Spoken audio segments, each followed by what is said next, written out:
Chapter 11. Sam sat on Anastasia's bed and watched his sister brush her hair. Anastasia had long hair, and every night she tried to brush it, she had told Sam. 100 strokes. 82, 83, 84, Anastasia was saying softly as she brushed. 149, Sam said loudly. Anastasia stopped brushing and glared at him. Don't, Sam, she said. You'll get me all mixed up. He waited quietly until she got to 100 and put the brush down. Now do me, he said.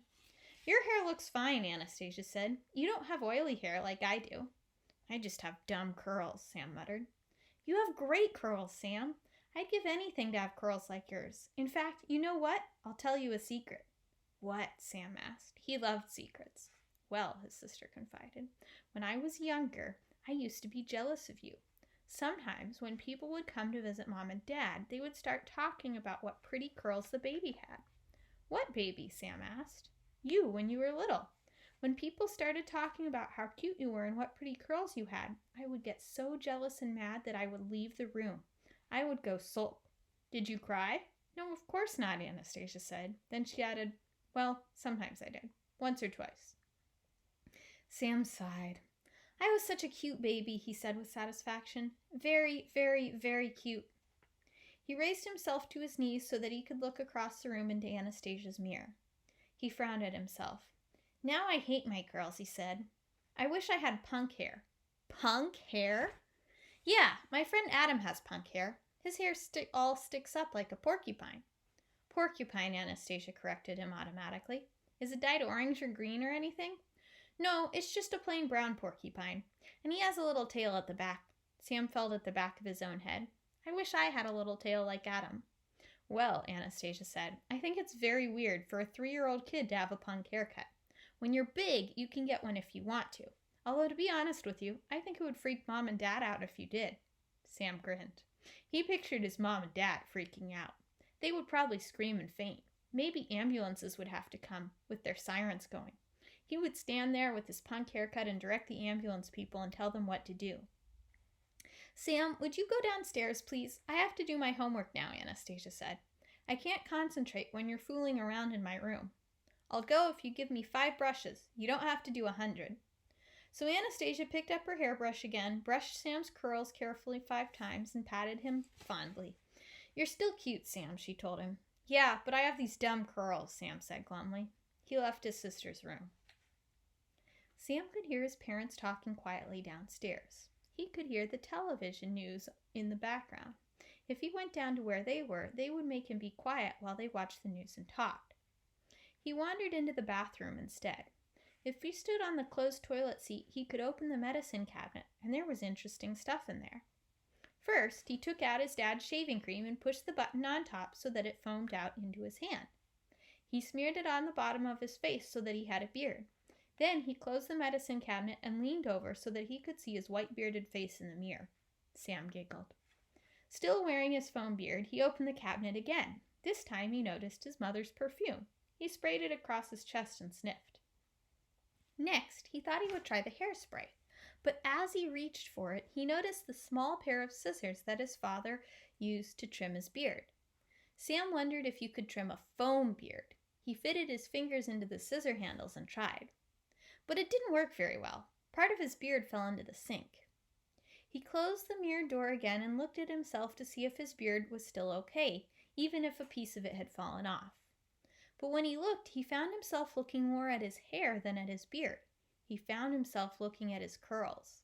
His dumb curls. Very carefully, he reached up with the scissors and snipped at a curl. It fell into the sink on top of the foam. Where the curl had been, there was now just a small tuft of hair. It was sticking up, straight up. He stared at it. It was the beginning, he realized, of a punk haircut. He snipped another curl and watched it drop into the sink. And another. He began to wonder whether, when he finished the top, he would be able to figure out how to make the little tail in the back. He snipped again.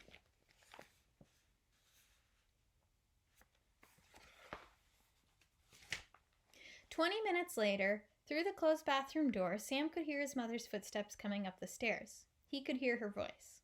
Anastasia, she was saying. Sam, it's awfully quiet up here. What are you guys doing? Homework, Sam could hear his sister call. Sam put his scissors down. He looked around the bathroom. The beard foam had dissolved and was mostly gone, but there was hair everywhere. Is Sam in your room? He heard his mother ask. No, he went downstairs a long time ago, Anastasia replied. Sam, his mother called. Sam leaned over the sink and looked once more into the mirror. Foam had dried on his chin and cheeks, and snippets of hair had dried in it, so he had a fuzzy beard. His curls were mostly gone. Here and there a curl remained, but most of his head was, well, it wasn't what he had hoped. He had hoped for little tufts and spikes, like Adam's hair, and a small tail in the back. But something had gone wrong. It was Chunks, and there was a bald spot right in front. He hadn't wanted a bald spot at all. Are you in the bathroom, Sam? His mother's voice was louder. He looked at himself again. The head looking back at him didn't look like Sam Krupnick at all. No, he called. Someone else is in the bathroom. His mother knocked on the door. I beg your pardon, she said. Are you looking for your cute little boy, Sam? Sam called nervously. His mother chuckled. Yes, I am, she called through the door. It's his cute little bedtime. Well, Sam replied very slowly, Sam has disappeared. He turned into someone else, I think. His mother opened the door. She opened her mouth as if she were going to say something, but no words came out. She stared. I'm not Sam anymore, Sam whispered miserably. His mother's mouth remained open, but she didn't speak. I'm a porcupine, Sam wailed. An ugly one. For a very, very long moment, his mother still said nothing. They stared at each other in absolute silence. Sam, she said at last, I have never, ever wished to have a porcupine instead of a son. I know, Sam said, sniffling. And for the very first time, I feel a terrible desire to spank you, his mother said. An urge, an almost uncontrollable urge to spank you. A need to spank you. Sam poked out his tongue to catch a tear that was coming down his sticky cheek. He tasted hair and dried foam. I don't think, his mother continued, that I am actually going to spank you, but I want you to know that I would like to. Sam nodded. Me too, he said miserably. I want to spank myself. Do you think, his mother asked, that we could try to laugh instead? I don't feel like laughing, Sam said, spitting out some stray bits of hair. Neither do I, said his mom. But here are the choices. You could cry. I could spank you. If I spank you, then I will cry too. Or we could both laugh. Let's try to laugh, Sam said sadly.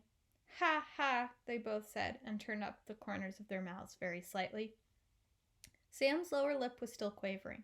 He laughed again. So did his mom. At first, it wasn't easy. But after a moment, the laughter was real. It got louder and louder. Anastasia came running in to see what was going on. Sam's father came upstairs with a newspaper in his hand. For a very long time, all four Krupnicks stayed in the small bathroom together. Sam's father was sitting on the edge of the tub. Sam was still standing on the closed toilet seat. His mother and sister leaned against the wall where the towels hung. They howled with laughter. They laughed until they were exhausted. The next morning, bright and early, Sam went with his mother to the barber for repairs.